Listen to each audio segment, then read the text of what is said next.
November 1989. The fax machine at Jaguar's Coventry headquarters spat out news that would rewrite everything. Ford's takeover offer of $2.5 billion was accepted. The XJ40 wasn't supposed to end like this. For nearly a decade, engineers had poured ambition into a car designed to outlast its owners. They had built it to survive crashes never required by law, to cruise for 200,000 miles without complaint, to prove British luxury could compete with Germany's best. But the real story isn't about balance sheets. It's about what happens when the weight of intentionality meets the pressure of quarterly earnings. The promise began in 1986, but the dream started 6 years earlier. When Jaguar finally broke free from British Leyland in 1984, the company had something it had not tasted in decades: freedom. Not just independence, but the freedom to make choices based on engineering pride rather than accounting pressure. The XJ40 project, already underway since 1980, could now pursue a pure vision without meddling from British car manufacturing. This was not just another sedan. It was a statement about what British luxury could be in the modern age. The engineering brief was simple and radical. Build a car that could survive a 40 miles per hour crash test. The test never became law. That did not matter. Why would a company hemorrhaging money pour resources into engineering for a standard that did not exist? The answer reveals something about what luxury actually meant in this era, and we will come back to that later. For now, what matters is this. The mandate created a structure so robust that owners would later joke the car felt hewn from solid steel. Every panel was a thicker gauge than necessary. The unitary construction used 25% fewer stamped pieces than the old Series 3, but each piece carried more weight. Literally, this was not about efficiency. It was about permanence you could feel. Under the hood sat the AJ6 engine, an inline six with an aluminum head derived from Jaguar's legendary V12. It was compact, efficient, and built with a lifespan of 200,000 miles in mind. This was not planned obsolescence. This was planned permanence. The target was clear. Mercedes had the W126. BMW offered the E32. Jaguar would beat them not with technology alone, but with something more elusive. Ride comfort that felt like floating above the road while the world rushed by. The AJ6 was not just an engine. It was a promise of longevity. The timing seemed perfect. The mid-1980s luxury market was expanding rapidly. Japanese brands like Lexus were just beginning to emerge, but Jaguar had heritage on its side. The XJ40 promised to be both modern and timeless, advanced yet traditional, a car that could park outside a tech startup or a country estate without looking out of place. The global stock market crash of 1987 had not yet cooled the luxury car fever, and buyers were still hungry for symbols of success. Engineers made choices that actually seem baffling today. They moved the rear brakes outboard, sacrificing packaging efficiency for serviceability. The suspension tuning emphasized what enthusiasts called a wafty comfort over sporty precision. Jaguar knew its customers. These were people who valued the journey over the lap time. Every material choice prioritized longevity. Real burled walnut veneers, leather thick enough to feel very substantial under your fingers. Wool carpets that quietly whispered quality. These were not cost-saving measures. They were value-adding decisions. Even the electronics clearly reflected this dual personality. The early cars featured a semi-digital dash, the most complex system Jaguar had ever attempted. It was ambitious. It was also finicky. This one piece of technology, meant to show Jaguar's high-tech future, would eventually become the very thing that exposed the fragility of their entire philosophy. By 1990, Jaguar quietly reverted to analog gauges. The lesson was clear. Some traditions should not be rushed into the digital age. The digital displays flickered while mechanical gauges kept ticking. Manufacturing deliberately remained craft-oriented. Small batches, hands-on assembly, quality over speed. The car weighed nearly 2 tons. Every pound was a statement about permanence. This level of intentionality created a vehicle that felt expensive because it was expensive to build. You could not automate this kind of care. Each car carried the fingerprints of its builders. The economic context added urgency. Jaguar's pre-tax profits had collapsed from $35.3 million in 1988 to $2.2 million by mid-1989.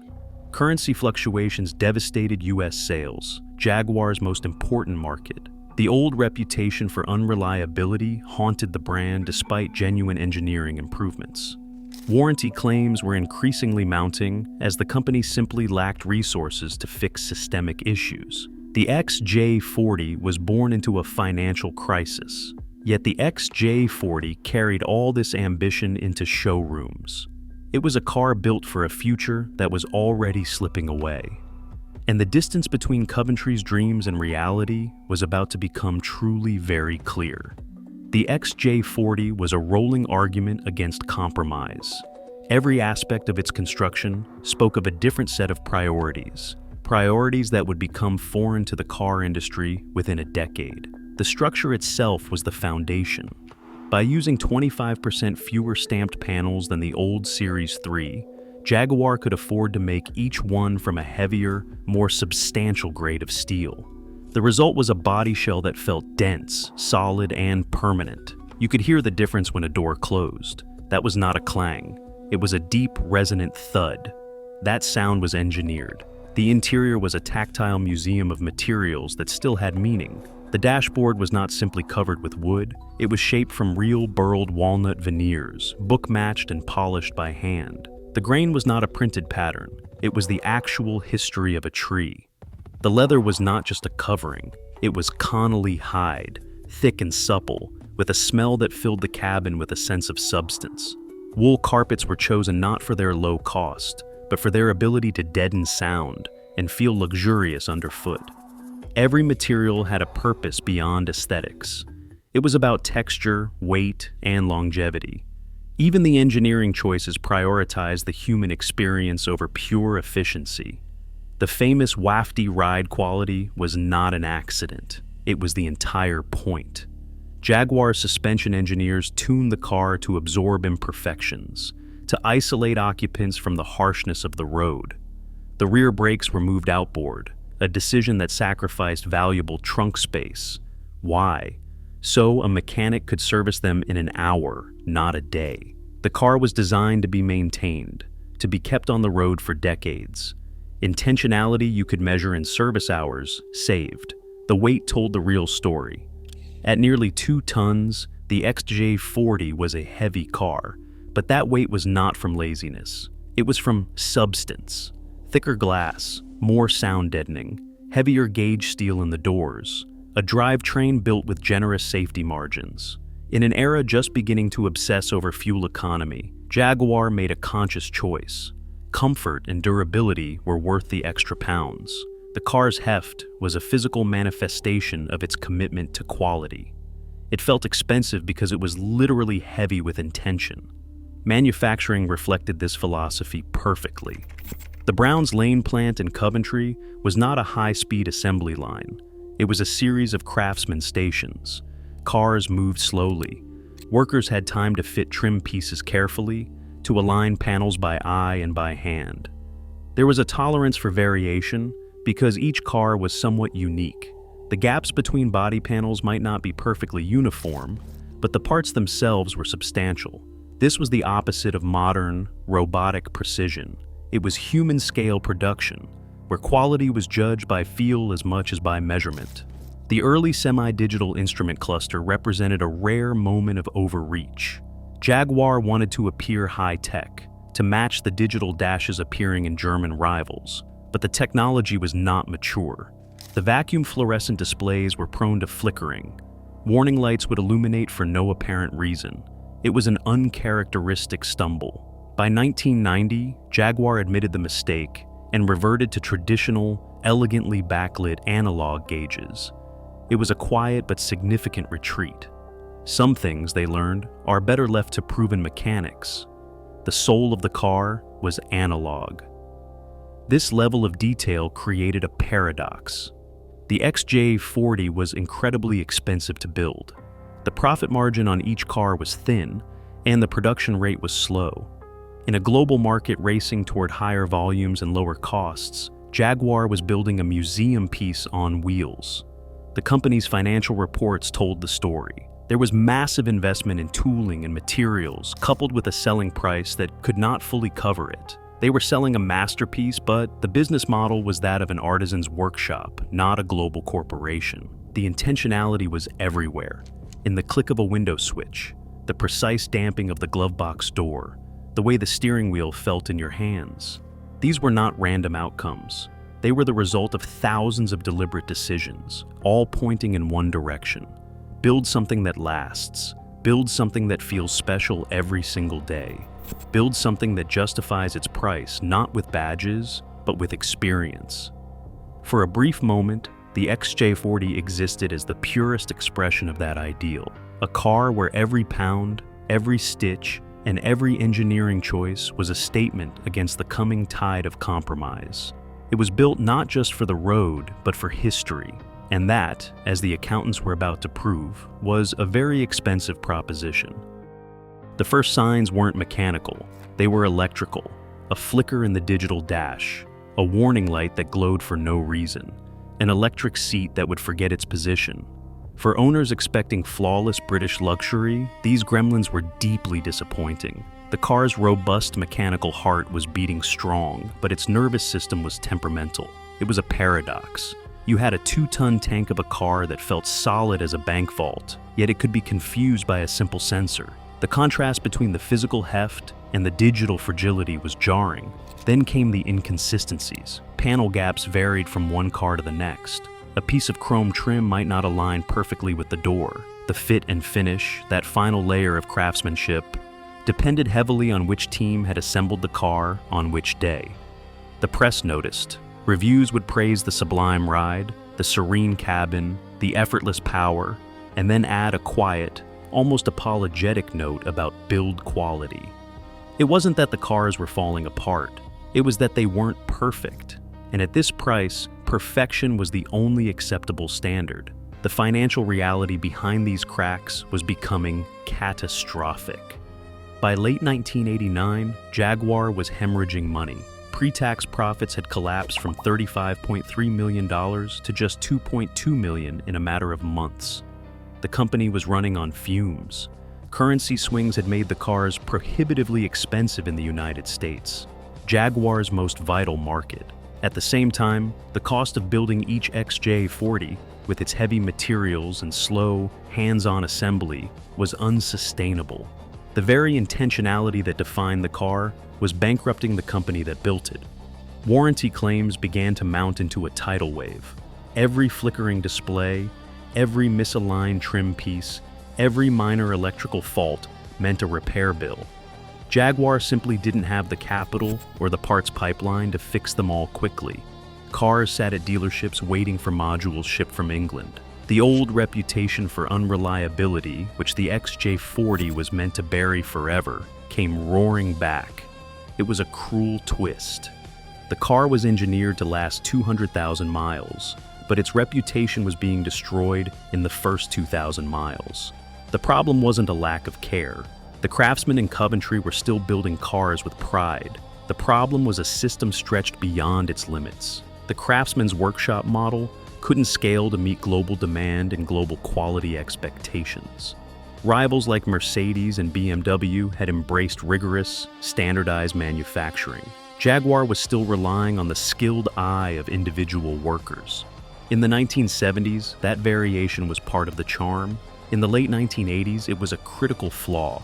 Owners found themselves in a strange position. They loved the feel of the car, the sense of occasion every time they drove it, but they couldn't trust it. The anxiety of a potential electrical fault undermined the luxury experience. That deep thud of the door closing promised security, but a glowing check engine light whispered doubt. The soul of the car was there, but it was trapped in a body that sometimes seemed to have a mind of its own. This period created the Great Divide in the XJ40's legacy. On one side, you had the engineering triumph, the unbreakable AJ6 engine, the unflappable gearbox, the sublime ride. On the other, you had the day-to-day ownership experience, peppered with minor frustrations. For every owner who reveled in the analog luxury, there was another who grew tired of the digital quirks. The car became a test of patience. How much character were you willing to forgive? By the time Ford's fax arrived in November 1989, the cracks were no longer just appearing in the cars. They were fissures running through the entire company. The XJ40 had been a bet the company project. It was meant to restore Jaguar's fortunes and its reputation. Instead, it had exposed the fundamental contradiction at the heart of old-world luxury. You could build the best car in the world, but if you could not build it consistently or profitably, the world would simply move on. The accountants were not just coming to balance the books, they were coming to fix a beautiful, broken dream. What came next was not just a rescue, it was a cultural assassination. Buried in the parts catalog changes, one specific component would signal exactly when Jaguar's soul quietly died. Ford's $2.5 billion offer was not just a purchase, it was a rescue. Jaguar was weeks away from insolvency. The company needed capital, modern production systems, and access to global supply chains. Ford promised all three. On paper, it looked like salvation. In practice, it was the beginning of a transformation that would save Jaguar's finances while quietly dismantling everything the XJ40 represented. The cultural clash was immediate. Coventry craftsmen who had spent careers perfecting the feel of a door handle suddenly faced cost accountants from Dearborn armed with spreadsheets. Every component was scrutinized. Why does this trim piece cost $12 when a similar part costs $3? Why hand-fit panels when robots can achieve tighter tolerances? The questions were not hostile. They were simply operating from a completely different value system. Ford measured success in units per hour and profit per vehicle. Jaguar had measured it in owner satisfaction and engineering pride. The first changes were invisible to buyers. Supplier audits began immediately. Ford's purchasing teams descended on Jaguar's network of small British parts makers. Some survived the scrutiny, many did not. Component standardization discussions started within months. Could the XJ40 share window motors with a Ford Taurus? Could the climate control use off-the-shelf sensors? These were not theoretical exercises. They were directives disguised as suggestions. The parts bin remained mostly hidden, but the philosophy became unavoidable. Production targets replaced quality metrics as the primary measure of success. The Browns Lane plant received new management focused on throughput. The slow, deliberate pace of craft assembly was suddenly a problem to solve, not a feature to preserve. Workers who had taken pride in hand-fitting trim pieces were given stopwatches and efficiency targets. The tolerance for variation, once a mark of hand-built character, became a statistical anomaly to eliminate. Cars needed to be identical, predictable, and profitable. Engineers watched their over-engineered designs face value engineering reviews. That heavy-gauge steel in the doors, could it be thinner and still meet safety standards? Those hand-polished walnut veneers, could they be replaced with high-quality printed patterns? The thick Connolly leather, surely a thinner hide would suffice. Every choice that had defined the XJ40's intentionality was now a line item to optimize. The engineers were not being overruled. They were being re-educated in a new religion, the religion of acceptable margins. While the suits in Dearborn were busy proving the car was too expensive to build, a group of high-speed drivers in the United Kingdom were about to prove the engineers were right all along. The XJ40 itself became a corporate asset, rather than a passion project. It appeared on Ford's global platform, planning charts alongside Mondeos and Escorts. Discussions began about sharing the next generation's architecture with Lincoln. The car that was meant to prove British luxury, could stand alone, was now being measured against American sedans.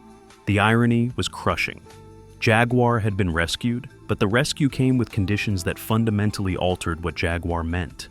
By 1992, the changes were becoming visible. New suppliers, tighter panel gaps achieved through automated measurement, incremental cost reductions in materials that most buyers would not notice immediately. The car was getting better in measurable ways. Reliability improved, consistency improved, profitability improved, but something intangible was evaporating.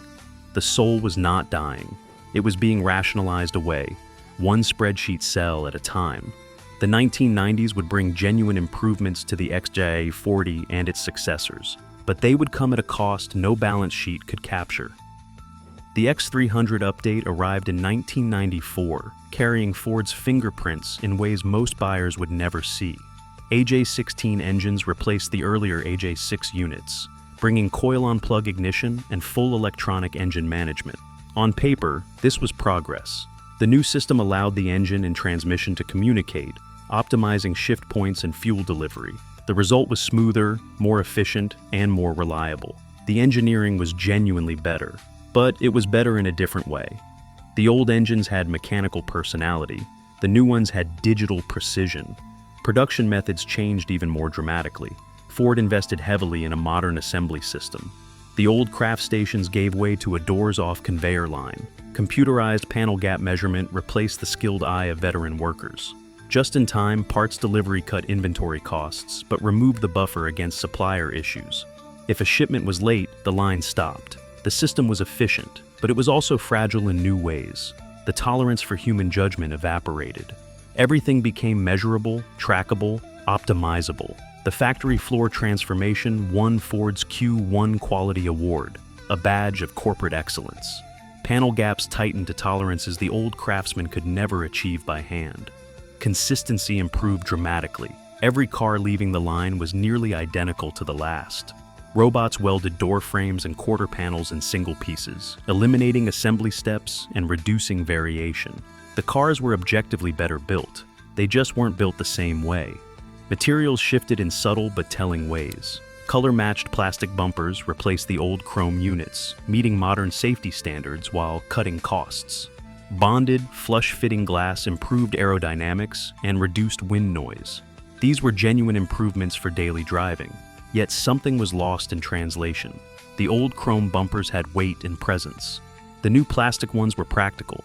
Gold-plated electrical connectors appeared throughout the wiring harness, a genuine upgrade that reduced corrosion and improved long-term reliability.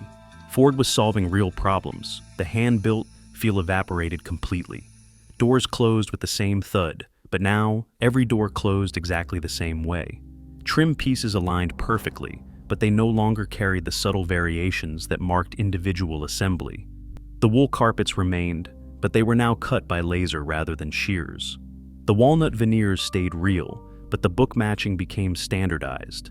Everything that had once whispered handcrafted now murmured quality controlled.